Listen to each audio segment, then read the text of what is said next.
Good afternoon, everyone. A very warm welcome to one and all at the virtual result declaration ceremony of our essay writing competition 2024 to 2025, organized by Faculty of Law at GLS University. This year's theme, that's Samvidhan Safar, celebrates 75 years of adoption of the Indian Constitution, a journey marked by transformation, empowerment, and inclusive growth. And as we begin and as we move forward, I would, for this ceremony, I would formally open today's ceremony and I would like to invite Dr. Payal Mehta, Assistant Professor, Faculty of Law, GLS University, to please deliver the welcome address. It's to you, Payal ma'am. Thank you so much, Ria, for the beginning of the ceremony. We are so happy and we are so glad for having this virtual essay writing competition result declaration ceremony. And on behalf of Faculty of Law, GLS University, on behalf of our Dean Ma'am, Dr. Mayuri Pandya, I heartily welcome our esteemed guest, Ms. Aishwarya Jha, today on the official virtual platform of Faculty of Law, GLS University, for the result declaration ceremony. Aishwarya ma'am, we welcome you. We are so glad that you consented to be a part of this event, to be the guest at the result declaration ceremony, and you will also be delivering your thoughts on very unique topic as well. We are so glad for that, and it is very nice that Aishwarya ma'am has also achieved. Uh, she is a prolific writer as well, and her debut novel marked so much appreciation from the nation and overall. Ma'am, we are so glad to have you with us. We welcome all the viewers who are watching us live to the virtual platform. We welcome all the participants who participated throughout the nation. We were so happy to receive a mammoth support and mammoth participation for this virtual event. We had participation from more than 18 states, including different union territories as well. So we are so glad to receive the participation. More than 50 teams registered for it. They qualified and they went further. And finally, 3 teams would be declared as winners today by our esteemed guest. It would be the winner, first runner-up, and second runner-up. And we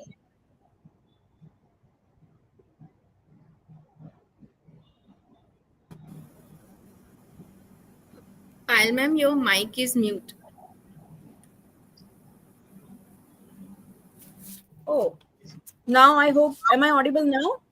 Yes, ma'am. Oh, well, technical glitch is a part and parcel of this kind of virtual competition. Once again, welcome to all on the official virtual platform of Faculty of Law, GLS University. Aishwarya ma'am, we are so thankful to you, Miss Aishwarya Jha, who has kindly consented to be a great guest for this ceremony, that is virtual result declaration ceremony for our essay writing competition. On behalf of Faculty of Law, GLS University, and on behalf of our Dean Ma'am, Dr. Mayuri Pandya, I welcome you ma'am on the virtual platform of Faculty of Law, GLS University, and we are so glad to have you with us for this very thoughtful ceremony, as writing is very essential part for students and student life. And you are the right person, as you have been the prolific writer, prolific author, and you have penned very ambitious book, and we are so proud that you are with us for the same today. The participation was really mammoth for this virtual essay writing competition. More than 18 states and union territories participated in this, and finally 3 winners. Winning category, first runner-up and second runner-up, would be declared by our esteemed guest today. But all the participants, more than 50 teams who participated in this competition, we welcome on this virtual platform to all the participants who have joined to view this, all our viewers, law aspirants, and different people who have attended, who are attending this ceremony on virtual mode. Warm welcome to you on behalf of Faculty of Law, GLS University, on this platform. We welcome all the faculty members who are joining with us today. And we are so glad to have all those who have joined today for this particular ceremony. And writing is something that why it is very important, because it is the 75th year of Indian Constitution after the conceptualization of the Constitution, and we are celebrating the whole year.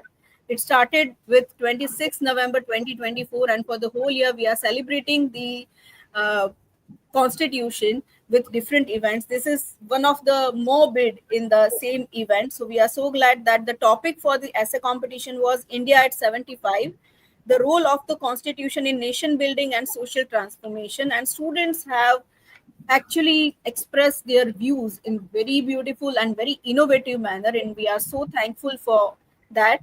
And once again, welcome to all on this official virtual platform of Faculty of Law GLS University, and let us continue to walk together on this journey, because sometimes journey is more important than the destination. And when it comes to Indian Constitution, yes, journey matters. And that's why for this Constitution literacy, critical inquiry, and for nation building, let us join together. Over to you, Ria, ma'am. Thank you. Thank you, ma'am, for those inspiring and heartfelt words. Now we'll move further for the session. And now I request Dr. Urvashi Sharma, Assistant Professor, Faculty of Law, GLS University, to give us the brief overview of the event and introduce our esteemed guest for the day. Thank you, Ria ma'am. It is an honor to be joined today by a very special guest, Miss Aishwarya Jha ma'am. Before we hear from her, let me introduce her for our viewers. Miss Aishwarya Jha is an award-winning author, designer, and entrepreneur from New Delhi. Her debut novel, The Scent of Fallen Stars, published by Penguin Random House, has earned her the prestigious Ramnath Goenka Sahitya Samman for Fiction in 2024.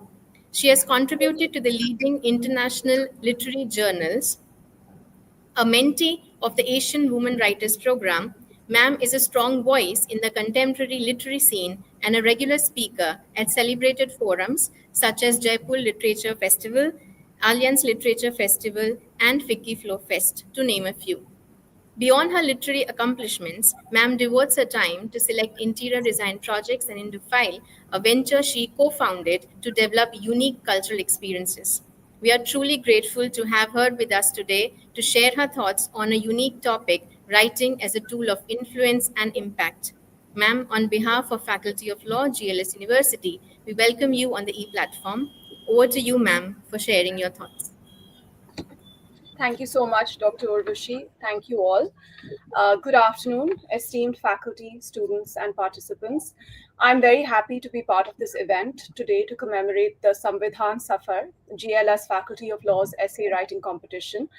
It's particularly special to me because coincidentally, I have studied law.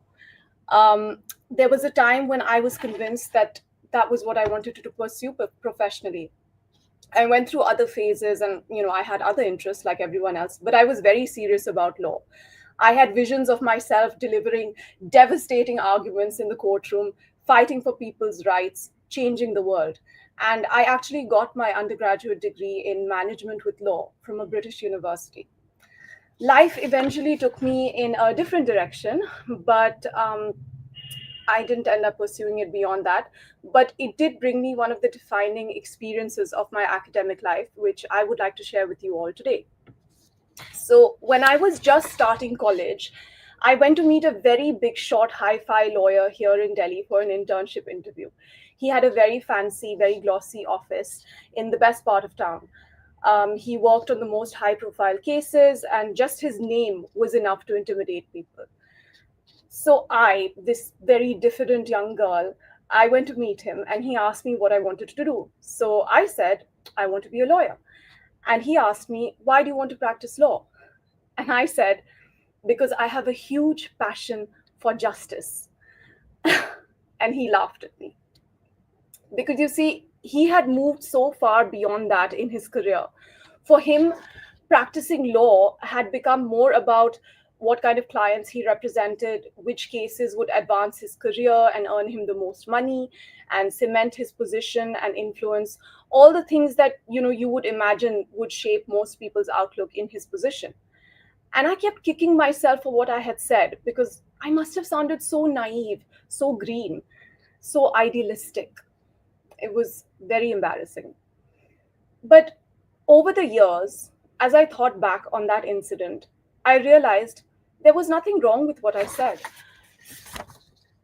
How can idealism ever be wrong? What is life without idealism?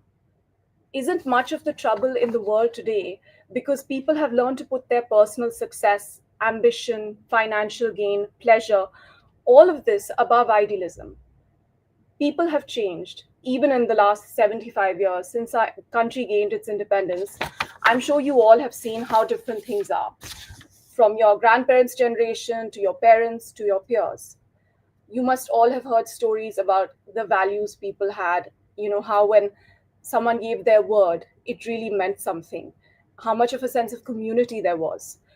And since we are celebrating our constitution today, it is worthwhile to reflect upon the idealism with which our forefathers shaped it. Where would we be without that?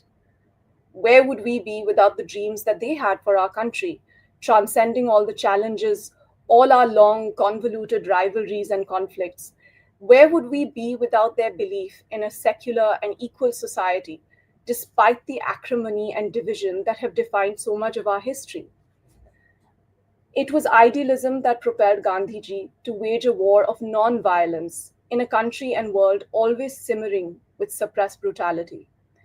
It was idealism that drove Pandit Nehru, B.R. Ambedkar, Sarojini Naidu, so many, to persevere and work for a better future, freed from the shackles of an oppressive past. I don't know how many of you watched the movie Ae Watan Mere Watan last year. I was completely absorbed by the story of Usha Mehta, such a young girl, not much older than myself when I went for my internship interview. But her courage and her idealism that made her give up so much to fight for her country and its dignity, they were truly inspiring. There were so many more like her, so many whose names we will never know, whose sacrifices and fortitude gave us the freedoms that you all will go on to defend. And I couldn't help wondering, as I watched the movie, how many of us today would be able to do that, to set aside our own benefit for something greater. You might be wondering what all this has to do with writing. Clearly, this is not a spoiler. I didn't become a lawyer. Instead, I became a writer. But my passion for justice and my belief in the importance of idealism has not waned. I've merely transferred it from the courtroom to a different setting, the pages of my books. When I wrote my debut novel, The Scent of Fallen Stars, I knew nothing about publishing. I didn't keep up with literary trends. I read very widely, but I was mostly focused on the classics and older titles than whatever was making waves at the current moment. I have a weakness for anything related to history and nostalgia. My friends used to joke that if there was a hit TV show, I would definitely discover it 5 years after it had become popular and disappeared. I was in my own world. So when I was writing my novel, I wanted to capture that world and those emotions. I wanted my words to evoke the fragrances, the textures, the nuances of those relationships. When I finally started submitting my manuscript to agents and editors, I got a lot of great feedback. The writing is beautiful, the voice is engaging, the descriptions are vivid, all of that. But somehow, no one could quite see where it would fit in the market. And as I had these conversations, I realized that what I had written was completely at odds with what was trending and selling in publishing today. Where people had grown used to literature and content in general, movies and TV shows too, that was gritty and profane, my novel was lyrical and tender. Where most acclaimed novels explored the complexity of the human mind, my novel invoked the beauty and endurance of love, even if it was unfulfilled. I was actually told by agents that they felt that the manuscript should be darker and more twisted. It was disappointing, but here's the thing. I didn't want to write something darker and more twisted. I felt, as I still feel today, that there is more than enough content out there to showcase the baser side of humanity. I mean, you don't even need to turn to fiction, you can just open a newspaper. We are constantly bombarded with examples of the depths to which human nature, if it's not checked, can sink. And there's been some very brilliant and hard hitting writing about this as well. But I couldn't help wondering, where was the opposing narrative? Where is the other path, a road to a different way of being?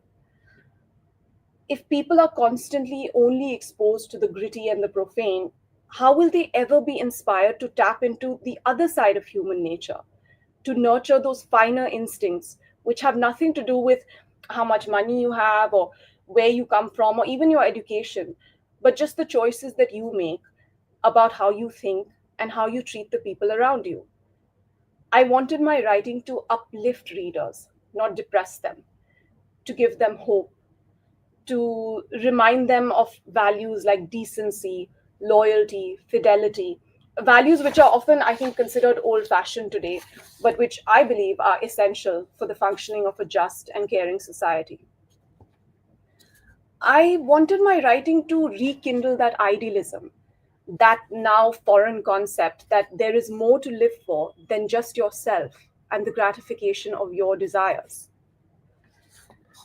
I was eventually lucky enough to find an editor at Penguin Random House who loved my manuscript and understood its message, and even to receive late last year a grand prize from a jury of industry stalwarts at the New Indian Express. But the journey to all this has not been smooth, I'm not going to lie.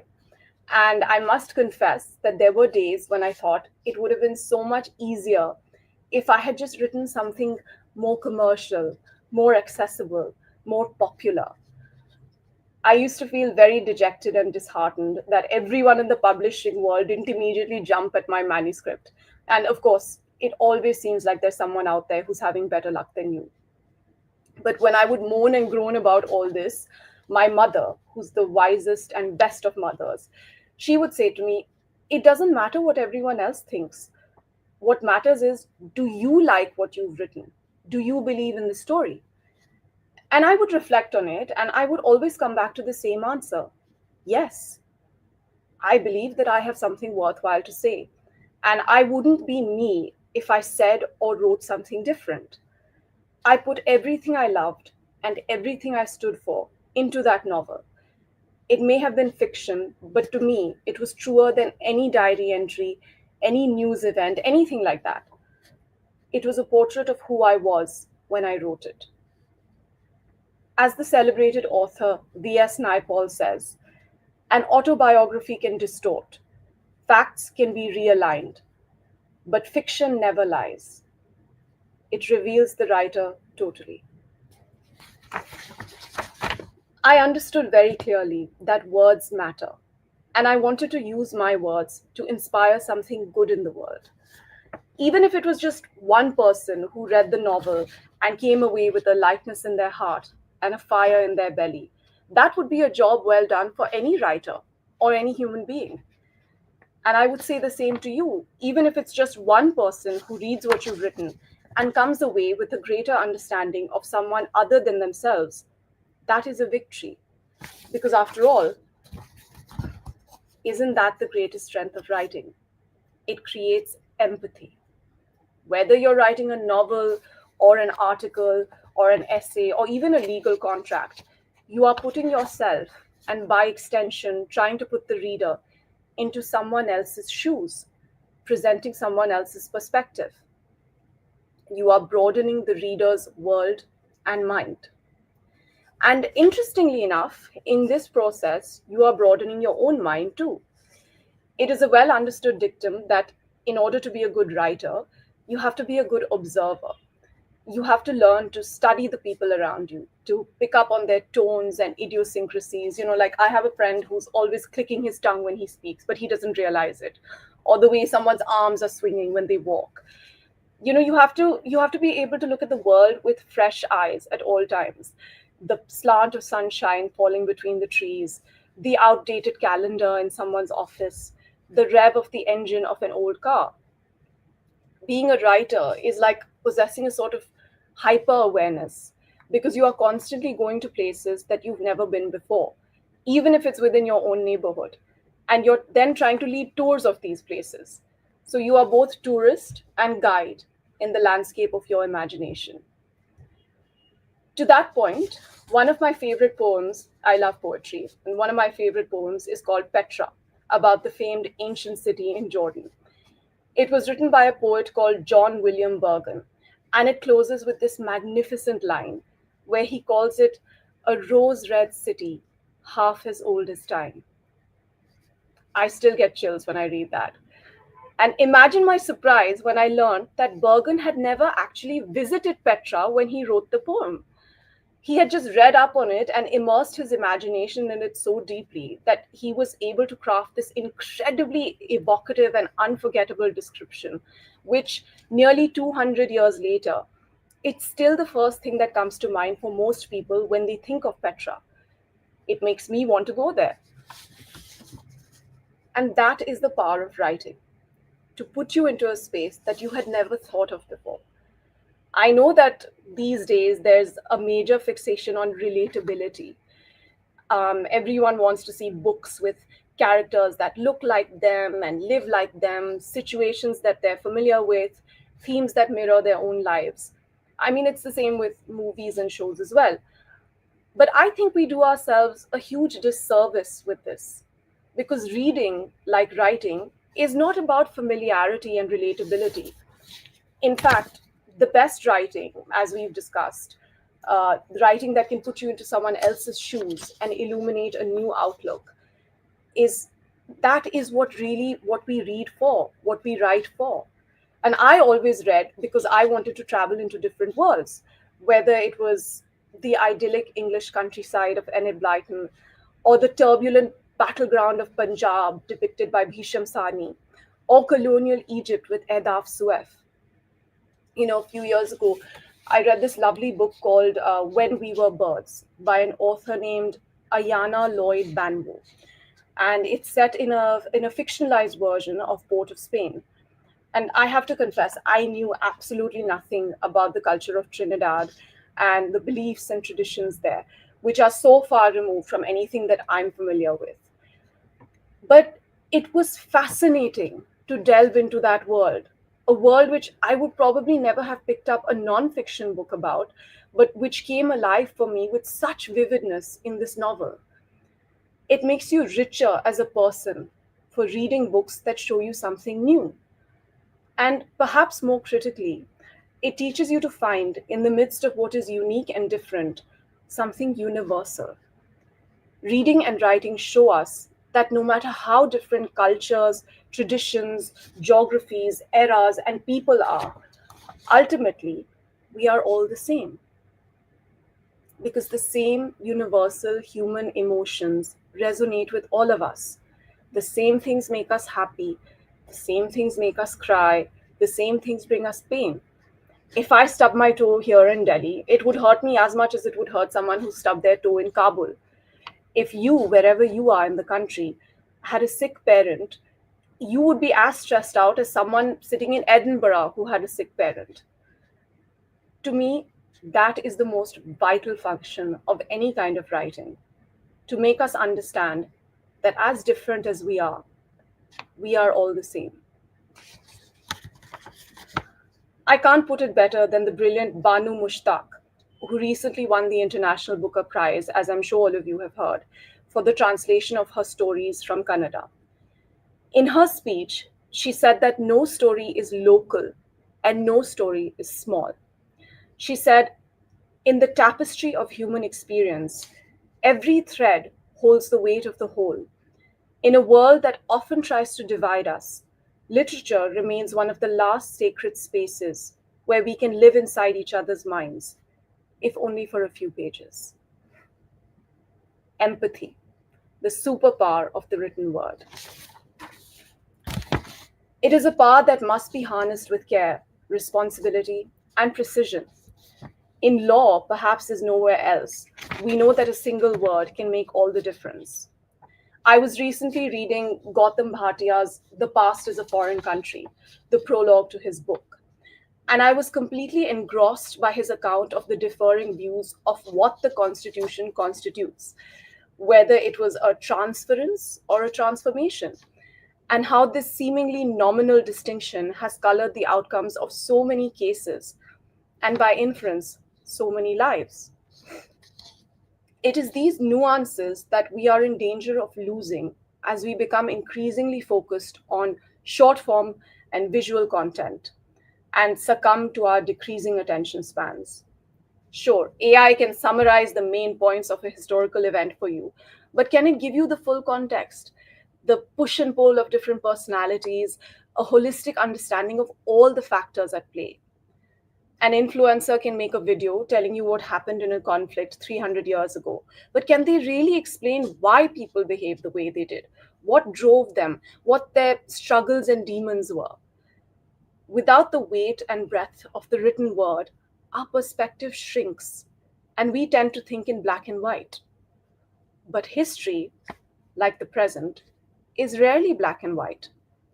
People are not black and white. It's not always obvious who the good guys are and who the bad guys are. Life is full of shades of gray. There's no substitute for real study and real analysis. Interestingly enough, Manto illustrated this point beautifully nearly 100 years ago in his short story Naya Kanun. Perhaps some of you have read it, but for those who haven't, the story revolves around a Tongawala who keeps hearing chatter about a new constitution that's going to be adopted on the 1st of April 1935, which was, of course, the Government of India Act. But since Ustad Mangu is illiterate, all he understands is there's going to be a new constitution, whatever that means, and everything is going to change, and Indians will finally be free of the tyranny of British rule. And consequently, on April 1st, he unleashes his suppressed fury on a British officer and he gets into a fist fight with him. And as he's dragged away to the police station, he keeps shouting, new constitution. But of course, it doesn't help him. So much in this simple but poignant tale is relevant today, as we find that people often allow their passions to be stirred by and their prejudices to be ignited by half-baked histories and fragmented understandings. Just last year, there was a novel published called Chronicle of an Hour and a Half, which earned great critical acclaim, and it revolves around a mob lynching, which is propelled by rumors spread through WhatsApp messages. It's fiction, but we all know that there have been real-life incidents in the same vein. Because words, as much as they can help and uplift us, can also be very dangerous when they're twisted or dismembered from their context. In this age of quick communication and virality, I would argue that the depth and fullness of words is more important than ever. And so we return to our Constitution, that magisterial work of the written word that is perhaps the most influential and impactful writing that any of us, as citizens of this great country, will encounter in our lifetimes. For all of you, I know that it will be more sacred than any religious text, more dynamic than any of your preconceived notions. You will be its guardians.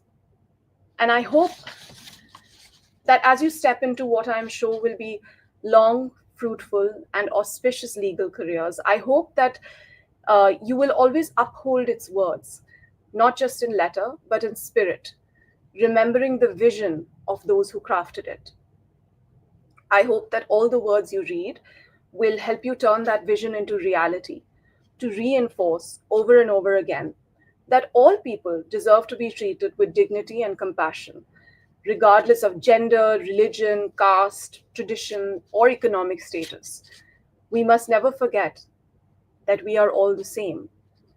We must never forget that every thread holds the weight of the whole.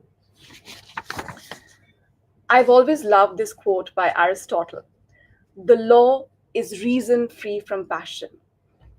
And although I understand what he meant, that the law has to be objective, it has to be universal, it has to be dependable.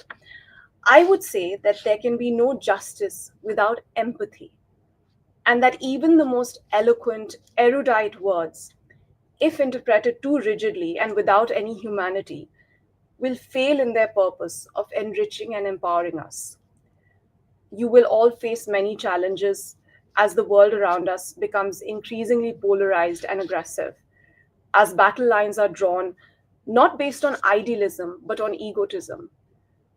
But you have the power to make a difference.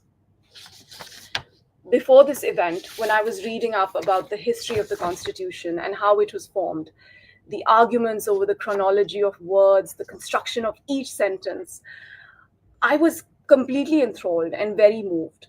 And I felt that it should actually be required reading for every citizen, because it is only through understanding the heft of what was written that we can really understand our rights and our duties and what it means to be citizens of India. It is only through understanding how transformative words can be that we can really use them to their full potential. Writing has always changed the world, whether it was scientific, such as Darwin's evolution, economic, such as the wealth of nations, social, such as To Kill a Mockingbird, societal, such as Manu's laws, or incendiary, such as Mein Kampf. It hasn't always been for the better, clearly. Sometimes it can speak to the worst in human nature, but it can also excavate from the depths of our humanity the very best. We might think our words don't matter, but each word that we employ is shot like an arrow and tears through the atmosphere. Your voice matters. So, my advice to you is this: if your words can impact 100 people, let them galvanize a revolution of kindness. If your words can impact 10 people, let them come away inspired and uplifted. And if your words can impact one person, let it be yourself. Because the surest way to change the world is to change yourself. I wish you all the very best in all your endeavors as lawyers and as a new generation. Life will try to knock the idealism out of you. Don't let it. Build upon the past, dream for the future, and keep fighting the good fight. Thank you so much.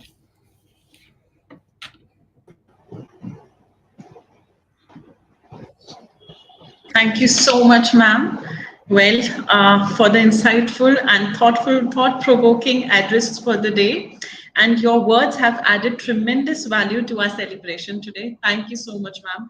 It was great to see you and great to have you. And now we'll move a little further as we come to the open floor session right now, in which I would like to invite Dr. Urvashi Sharma ma'am again to come forward with the questions which students have come up with. Thank you, Riya ma'am. Once again, Aishwarya ma'am, that was very thought-provoking, your speech. And based on that, maybe we have certain questions also. The first question that we'll take is, can writing today still be as revolutionary as it was during freedom struggle or social reform movements? How can young writers ensure their words carry such weight?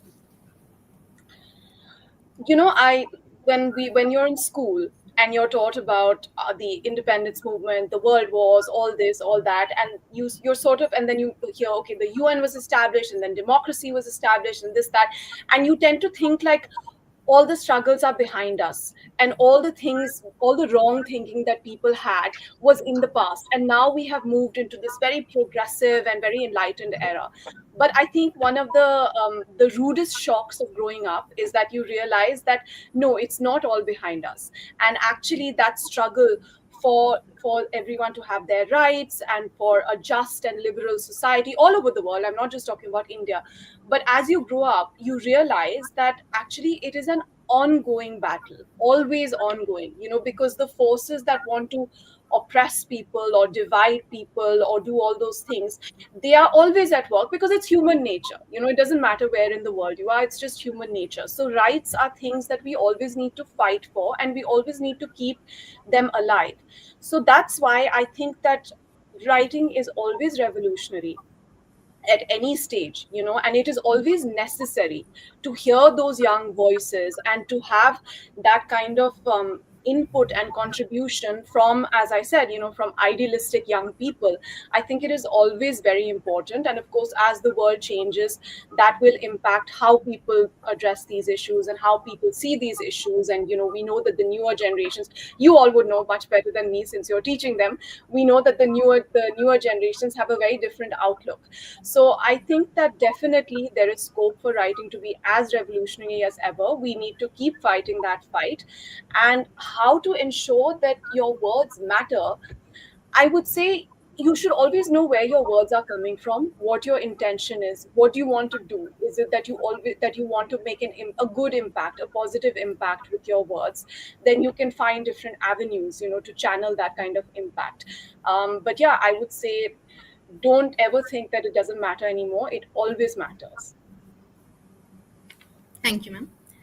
The next question is, what role do writers, poets, and essayists play in shaping democratic consciousness in a diverse society like India? I think that all writers of all kinds and all creatives, actually, even artists, play a very, very important role in a very diverse society like ours. Because when you're writing, the first thing that you're told is write what you know. And since, as the question says, India is such a diverse country and we have so many different people all over, everyone's culture is so different, that I think that it's so important to have those perspectives constantly in the narrative of society today. And I think it's important for us to learn about each other and where we come from and how we think. And, they say, like, even with movies, they say that movie makers, and I believe this, that they have a big responsibility towards society, because so many times things are depicted in movies and in the same way things are written in books. And it does affect people, it does impact people. Sometimes it can be in a very negative way. There have been a lot of examples of that, where people have been violent because they've watched a movie or they've read a book which has promoted that kind of violence or talked about it in great depth. So I think I always say we have a great responsibility also as writers, as creatives, because you're putting something out there in the world, and you want to make sure that you're not putting anything out there which is going to have an egregious or sort of an effect which removes something good from society. You always want to add something good. So I think there's a very, very important role for writers of all kinds in society. And also, just to add, everybody may not be reading academic journals. Everybody may not be reading something very technical. Like, I know there's so much brilliant writing on the law, which, but even for me, even though I've studied a bit of law, but it can be a little hard for me to follow that kind of language, which is why I also think it's very important for things to be more mainstream, for there to be more accessible literature also on different topics, so that it can have that impact on society. So, ma'am, the next question is, as a successful novelist and literary figure, what is your writing process like when you set out to write with the aim of influencing your audience? So, as I said in my speech, when I set out to write my debut novel, The Scent of Fallen Stars, I really wanted to write something which would which would uplift people, which would remind people of something else. Because, like I said, my perspective, because of how I was brought up and because of my mother, it's always been very different. And my understanding of relationships and what love means and what commitment means and things like that has always, I feel, been sort of at odds with the direction of society today. We live in an age where relationships and things are very fleeting. So I always knew that I wanted to write something which would remind people about these things, that okay, maybe there's a different way to be, and how to really honor your commitment to someone in a relationship, any kind of relationship, whether it's a parent and child, whether it's a friend, whatever it is. And I also my book also, in many ways, it's my ode to Delhi, because this is where I grew up. So I wanted to sort of present the best version of Delhi that I could, and also my ode to India, because I think that there is so much that our country has to offer, in terms of our philosophies and our teachings, which people tend to think are very orthodox and all that, but I think actually we have so much to offer which is so relevant to people today. So I always set out with an idea of what message I want to convey through my writing. So that was for my first book. Now for my second novel, which I've been working on, it's a very different message. It's more about gender discrimination and things like that. So I always try to be very clear about the message that I want to convey, and the story sort of, I think, falls into line according to that. Okay, ma'am. And one last question we'll take. What kind of reading habits do you recommend for someone aiming to write persuasively and impactfully? So I think, as I said, it's, as if you want to be a good writer, it's very important to be a good observer, but it's also very important to be a good reader. You cannot be a good writer if you don't read widely, and if you don't really study language when you're reading.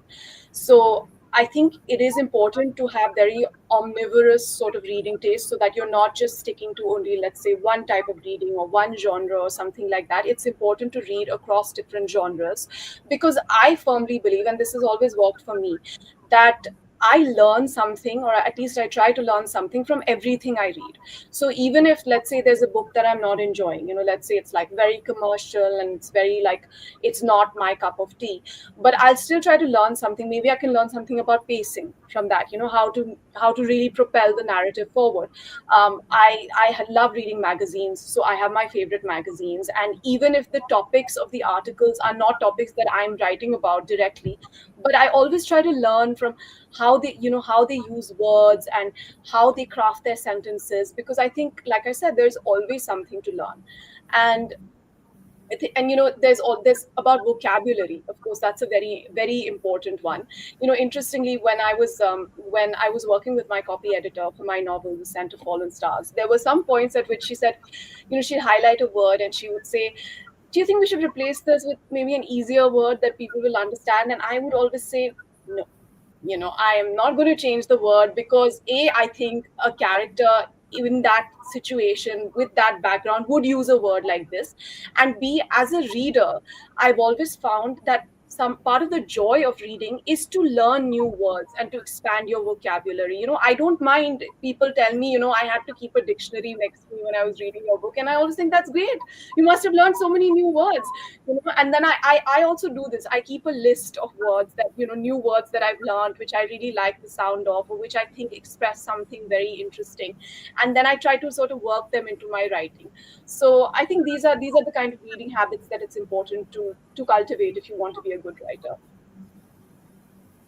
Thank you so much, ma'am. I'm sure that we have taken few questions only, but I'm sure that students have and the participants have got a lot. They have understood a lot about writing and how they can go about writing if after this essay writing they are also thinking to write further. So thank you so much for answering the questions. Over to you, Ria, ma'am. Thank you, Rushi ma'am. Thank you, ma'am. And now we come for the moment we all have been waiting for, the announcement of the results. And let's celebrate the expression, effort, and excellence of our participants. So I request Aishwarya ma'am to please kindly announce the result. Yes, okay, the moment of truth. So in the place of the second runner up, we have the team with the code EWSF054 from Hidayatullah National Law University in Raipur, Nikita Sinha and Nima Nikita Mins.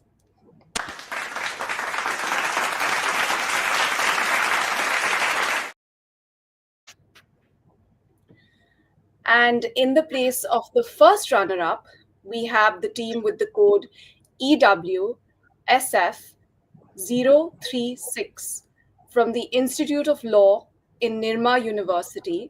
We have Soumya Thakur and Akshara Dubey.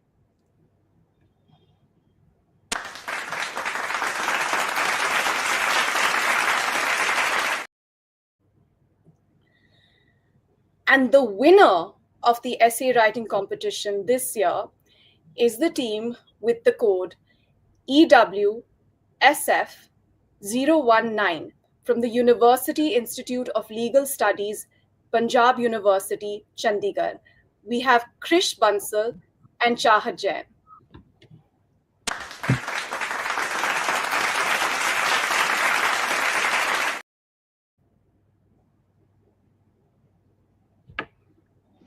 Well, thank you, ma'am, for announcing the results. Congratulations to all the winners. Absolutely, ma'am. Congratulations to all the winners and heartfelt appreciation to every participant. Your words and ideas have truly echoed and essence our constitution. Well, now to formally conclude today's event, I would invite Dr. Grishma Bhavsar, Assistant Professor, Faculty of Law, to deliver the vote of thanks. Thank you so much, Ria ma'am. Good afternoon, everyone. With the conclusion of this essay writing competition 2024-2025, I am delighted to extend a vote of thanks on behalf of Faculty of Law, GLS University. At the outset, we sincerely thank Ms. Aishwarya Jha, award-winning author, designer, and entrepreneur, for gracing this occasion with her presence and sharing valuable insights on writing as a tool of influence and impact. Her insightful talk showed how writing can influence change and inspired our legal aspirants to write with greater responsibility and purpose. Ma'am, your word will undoubtedly leave a lasting impact on all of us. We also extend our deepest appreciation to Dr. Sonali Patnaik, Assistant Professor of English, St. Xavier's College, Ahmedabad, and Ms. Monica Gohil, Advocate, Gujarat High Court, for their invaluable contribution in evaluating the essays submitted by the participants. Their expertise and keen analysis have added immense value to this competition. I also extend my heartfelt gratitude to Dr. Mayuri Pandya, Dean, Faculty of Law, GLS University, for her unwavering support, visionary leadership, and commitment to fostering critical legal discourse. Her guidance continues to inspire and shape every endeavor of our institution. I also extend my sincere appreciation to our faculty members and the administrative staff for their dedication and seamless coordination in ensuring the smooth execution of this event. To our participants, your engagement with this year's thought provoking theme, India at 75, the role of Constitution in nation building and social transformation, has been truly commendable. Your writing showed how words can influence others and bring about positive change. My heartfelt congratulations to all the winners for their well earned achievement. Finally, my heartfelt gratitude to our viewers whose attentiveness and engagement have made this event even more meaningful. Your presence reinforces the importance of such initiatives in shaping the future of legal thought and practice. Once again, my sincere appreciation to everyone who contributed to the success of this event. Thank you, all of you. Now we are ending this session with your permission, ma'am. Thank you so much. Thank you for having me. It was a wonderful experience. Thank you so much, ma'am. Thank you, ma'am. We've come to the end of this memorable event. Thank you, everyone. Thank you.